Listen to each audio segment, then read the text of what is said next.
आदरणीय नेते,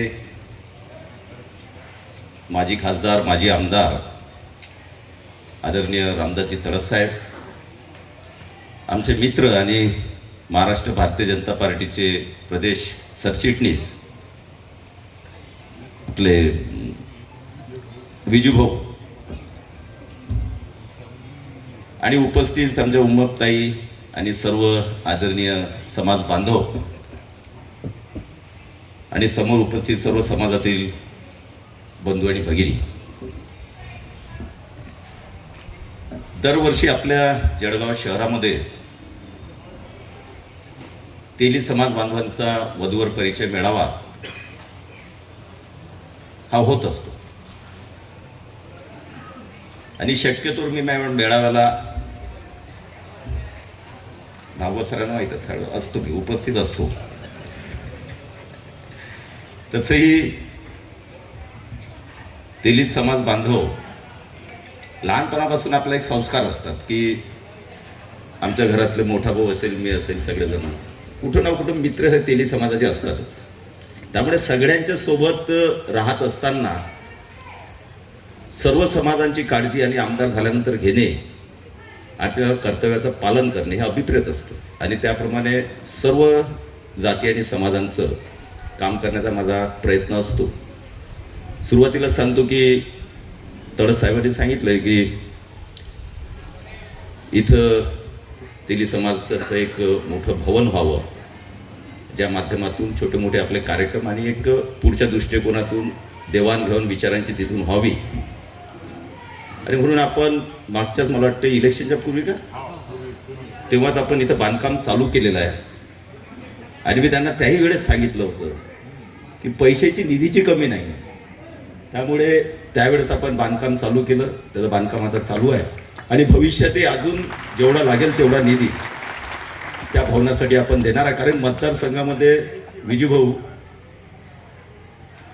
शक्यतो ज्यांची जागा असली तो असा एकही समाज किंवा एकही जात नाही की त्यांचं आपण त्यांच्या मागणीप्रमाणे आपण इथं मंगल कार्य किंवा भवन केले नसते. आता शेगावमध्ये पाहिलं तर माळी समाजात आपण 3.5 करोडचं भवन बांधलं. दुसरं भवन माळी समाजात 2.5 कोटीचं बांधलं. तेली समाजाचं शेगावमध्ये जवळपास 1.5 कोटीचं आपण बांधकाम आपल्याकडून तेली समाजाचं आपण तिथं शेगावमध्ये करून दिलं. फक्त जागेच्या उपलब्धतेवर आहे. जिथं जिथं आता न्हावी समाजाचं आपण जवळपास 2.5 कोटीचं न्हावी समाजाचं महाराष्ट्राचं पहिलं भवन असेल. कारण छोटा समाज आहे, गरीब आहे, त्यामुळे कोणी लक्ष देत नाही आणि म्हणून त्या वंचित समाजांकडे सर्वप्रथम माझं लक्ष जात असतं. त्यांनी जागा घेतली, त्यातही थोडं मदत मी केली जागा घेण्यासाठी आणि आज 2.5 कोटीचं भवन तिथं निर्माण झालेलं आहे न्हावी समाजाचं. त्यामुळे सगळ्यात देवदार समाजाचं त्यांनी जागा घेतली, तिथेही 2-2.5 कोटीचं आपण भवन उभं केलं. त्यामुळे जागा जिथं उपलब्ध झाला तो कोणताही छोटा समाज असतो आणि विशेषतः छोट्या समाजांचं जिथं जे आवश्यकता असेल ती पूर्ण करण्याचा माझा प्रयत्न असतो. आपल्या या जळगाव जामोदची हिस्ट्री पण अशीच आहे, इतिहास, की महाराष्ट्रातून आलेल्या आपल्या समाज बांधवांना माहिती असायला पाहिजे की वधूवर परिचय मेळावा आणि सामूहिक विवाह याची जननी म्हटली तरी वावगं ठरणार नाही, ही जळगाव जामोद आहे. सगळ्यात पहिलं वधूवर परिचय मेळावा असतील माळी समाजानं सुरुवात केली, हिंदू समाजानं सुरुवात केली. इथून मुहूर्तमेढ जी आहे ती पूर्ण महाराष्ट्रामध्ये सामूहिक विवाहाची सुद्धा इथंच होऊ लागली. परंतु आता थोडे सामूहिक विवाह कमी झाले, पण वधूवर परिचय मेळावे हे या मतदारसंघामध्ये, महाराष्ट्राचे मेळावे या मतदारसंघामध्ये जास्त होत राहतात. शेगावमध्ये तर चालूच असतात. प्रत्येक समाजाचे, महाराष्ट्राचे जे वधूवर परिचय मेळावे शेगावमध्ये मोठ्या प्रमाणात, छोट्या समाज असो की मोठा असो, सगळ्यांचे सामूहिक वधूवर परिचय मेळावे शेगावमध्ये होत असतात.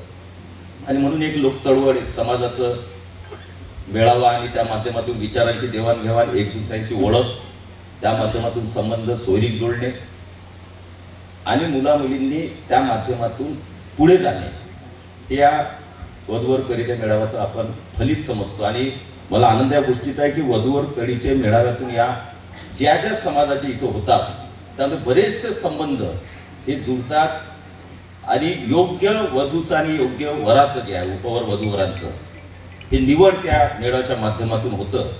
पण शेवटी एकच असते की मुलं आणि मुलीचं आजकाल आपण पाहतोय की अपेक्षा खूप वाढल्यात आणि त्यापेक्षा पालकाच्या दुप्पट अपेक्षा वाढल्यात. त्यामुळे मुला मुलींपेक्षा पालकांनी विचार करण्याची आता आवश्यकता आहे. आता मुला मुलीचं तर आपल्याला माहितीच आहे, मुलीला कसा मुलगा पाहतो, मुलाला कशी मुलगी पाहते, आणि बाह्य याच्यावर जाणारी आजकालची थोडी पिढी आहे. आणि तशीच पिढी जर आपण पाहिलं तर बाह्य विचार करणारी आहे. आणि त्याच पिढीचा आनंद ह्या गोष्टी आहे की चांगल्या प्रकारे एक दुसऱ्याला समजून घेऊनही पुढे जाण्याची ही पिढी आहे. फक्त यामध्ये अडथळा कुठे येतो? पालकांचा. पालकांच्या एवढ्या अपेक्षा आता वाढलेल्या आहेत की माझी मुलगी हे आहे तर मुलगा असाच लागेल, मुलगा असा तर मुलगी अशीच लागेल, नोकरी आहे तर शेती लागेल, शेती आहे तर नोकरी लागेल, दोन्ही एकत्रच पाहिजे. आणि एक माझं सगळ्यांना मी जेव्हाही असे मेळावे होतात त्या माझं एकच विनंती असते की जेवढ्या अपेक्षा पालकांनी आणि उपवर वधूवर जे आहेत मुलं मुली यांनी जेवढ्या अपेक्षा कमी ठेवल्या तेवढा चांगला त्यांचा संबंध होईल आणि आयुष्य सुद्धा चांगलं जाईल. जास्त अपेक्षेचं झालं की तेही प्रकरण पाहता पाहता माझा आता रोजचा दिवस जातो, रोज एक प्रकरण असतं. मग एक तर माझी मिसेस त्या याच्यामध्ये काम करते दक्षता समितीमध्ये, त्यामुळे तिलाच ते प्रकरण पाहावं लागतात लग्नानंतरचे. त्यामुळे घरामध्ये वातावरण तेच असतं, दिवसातून एखादं तरी येतच. त्यामुळे त्या गोष्टी पाहत पाहत आम्ही शिकतोय की ह्या गोष्टी का घडतात समाजामध्ये, आणि त्याचं आम्ही मूल्यमापन जेव्हा त्याचं चिंतन केलं तर एकच आलं की अपेक्षा ह्या वाजवीपेक्षा जास्त ठेवल्या जातात आणि त्यामधून नंतर मग लग्न झाल्यानंतर मग वित्कृष्ट निर्माण होतं. आणि म्हणून पालकांनी ही दक्षता घेतली पाहिजे. खूप अपेक्षा ठेवू नका. मुला मुलींनी सुद्धा, आता मी तर येतो तरी शेतकरी मुलगा का नको. आज हे बघा की जेव्हा आता जळगाव मतदारसंघात एक उदाहरण देईल की ठीक आहे, मला मान्य आहे की जेव्हा आपल्याकडे पाणी नव्हतं, पिण्याचंही पाणी नव्हतं, आज मुबलक पाणी आहे, आज बागायती आपल्याकडे वाढलेली आहे. त्यामुळे मुलीनं का विचार करू नये की शेतकरी मुलगा असला तर काय प्रॉब्लेम आहे, 10-20 एकरची बागायती त्याच्याकडे आहे आणि मुलांमध्ये ताकद सुद्धा आहे.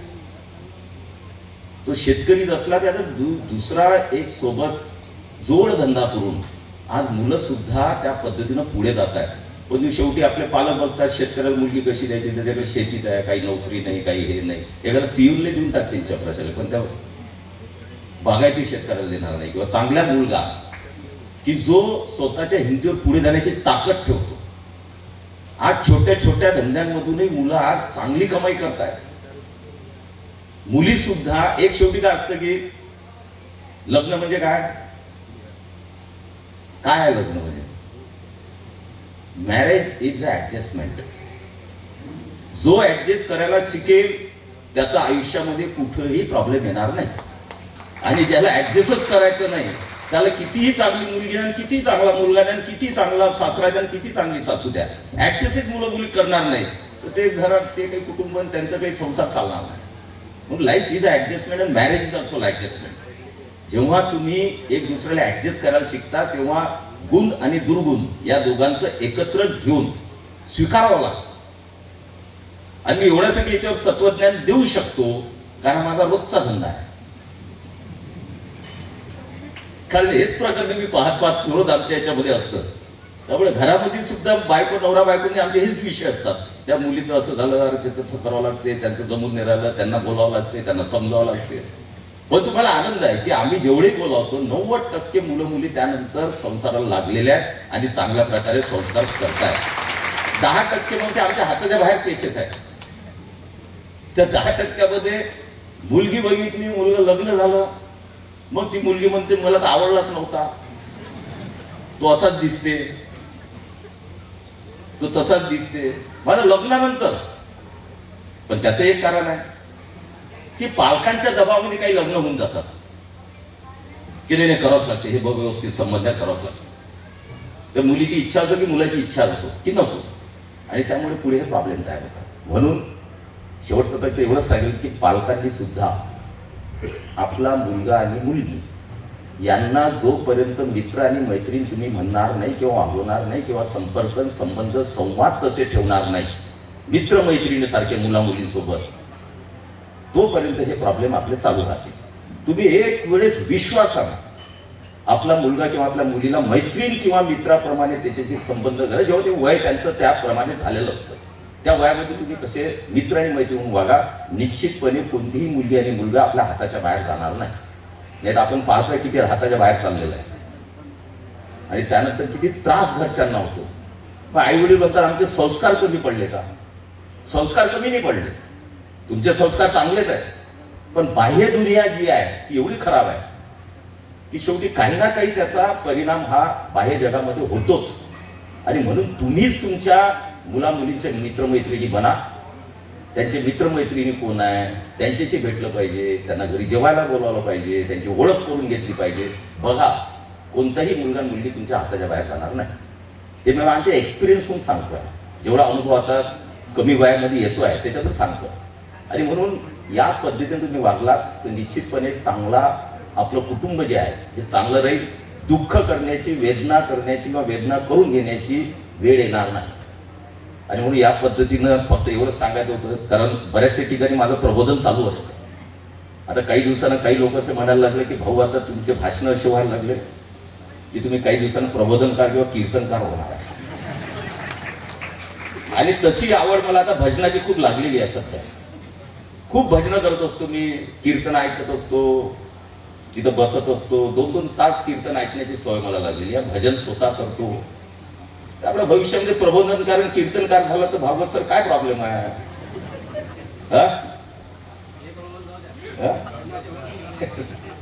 कुठेही भजन नाही म्हणत मी. पण एक चांगला तेली समाजाचंही एक महाराष्ट्रामध्ये एक चांगल्या प्रकारे अधिष्ठान असलेला समाज आहे. आणि बघा की मी पाहतो तेली समाजाचं महाराष्ट्रामध्ये एकत्रीकरण तर आहेच, पण समाज एवढा आता मागे राहिलेला नाही. जे बाकीचे समाज आहेत त्या दृष्टिकोनातून जर पाहिलं तर तेली समाजात आपल्या कर्तृत्वावर, आपल्या शिक्षणावर, आपल्या क्षमतेवर आज पुढे जातो आहे. तो प्रत्येक क्षेत्रामध्ये जातो आहे आणि जायलाच पाहिजे. राजकीय क्षेत्रामध्ये विजयभाऊ सांगण्याची आवश्यकता आहे. मग काही नाराज झाला म्हणून एकट्यावर सोडू नका. नाही, पहिलं जे लग्न डोक्यात ठरलेलं आहे ते विजूभाऊचं ठरलेलं आहे. लग्न म्हणजे लग्न झालेलं आहे, हे आपलं दुसरं राजकीय लग्न जे आहे. आणि निश्चितपणे काही लवकर कालावधीमध्ये विजूभाऊ तुम्हाला जिथं पाहिजे तिथं दिसणार आहे. त्यामुळे काळजी करण्याची आवश्यकता नाही. आणि ऑलरेडी आमचं बोलणे झालेलं त्यांनाही माहिती असेल कदाचित. त्यामुळे ते त्या जागेवर निश्चितपणे जाणार आहे. एक चांगला चेहरा अजून आपल्याला महाराष्ट्रात भेटणार आहे. त्यामुळे काही गोष्टी आमच्या हातात असतात, काही आमच्या चर्चेमध्ये येतात, त्या होत राहतात. परंतु एक बघा की विचारांची देवाणघेवाण ही सगळ्या जाती धर्मांमध्ये, सगळ्या जाती समूहामध्ये आपण केली पाहिजे. संकुचित वृत्ती सोडून आपण एक ब्रॉड व्ह्यू ठेवला पाहिजे. कोणत्याही गोष्टी करताना, प्रबोधन करतानाही सगळ्यांचा विचार केला पाहिजे. आणि म्हणून मला माहिती नाही महाराष्ट्रात कुठं असेल की नाही, परंतु संत तुकाराम महाराजांचं जेव्हा स्मारक आम्ही बनवत होतो तेव्हाच माझ्या डोक्यात आलं होतं की श्री संत जगनाडे महाराज सोबत असलेच पाहिजे, कारण गुरु शिष्याचं रिलेशन. आणि मग माझ्या डोक्यात विचार होता, म्हणजे त्या पद्धतीनं त्याचे शिल्प किंवा तयार करायला सांगितले. आणि इन बिटवीन आमचे समाज बांधव आले की भाऊ ते तुकाराम महाराजचं मानतात तिथं संत जगनाडे. म्हटलं ऑलरेडी मी ठरवलेलं आहे की एकच स्मारक श्री संत तुकाराम महाराज आणि श्री संत जगनाडे महाराज हे जळगावमध्ये आम्ही निर्माण केलं. मला वाटतं कदाचित आपण दर्शन घेतले की मला माहिती नाही, जाताना इकडे दर्शन घ्या. हे पहिलं स्मारक आम्ही बनवलं, कारण शेवटी काय असतं की तीही परंपरा चालली पाहिजे. आणि म्हणून या दृष्टिकोनात सकारात्मक विचार करणारा तडससाहेब हा मतदारसंघ आहे. मी त्याचं श्रेय एकट्याला घेणार नाही, कारण सगळेच लोक त्या पद्धतीनं सकारात्मक विचार करून हा मतदारसंघ सकारात्मकतेकडे जाते. विकासाकडे आपण वाटचाल करतोय, प्रबोधनाकडे वाटचाल करत, समाज सुधारणामध्ये वाटचाल करतोय. आणि म्हणून अशा मेळाव्यांच्या माध्यमातून निश्चितपणे एक नवीन दिशा ही सर्वांना मिळते आहे. त्यासाठी सर्व इथली टीम जी आहे त्या सगळ्या टीमचं मी मनापासून अभिनंदन करतो, त्यांचं धन्यवाद देतो. आणि जे महाराष्ट्रातून आलं त्यांचं सुद्धा या जळगाव जामोद शहरामध्ये नम्रपणे अतिशय चांगल्या या परिसरामध्ये आपलं सगळ्यांचं स्वागत करतो. आपण जो आदरातिथ्य सत्कार केला त्याबद्दल सगळ्याचा धन्यवाद मानतो. जय हिंद, जय महाराष्ट्र.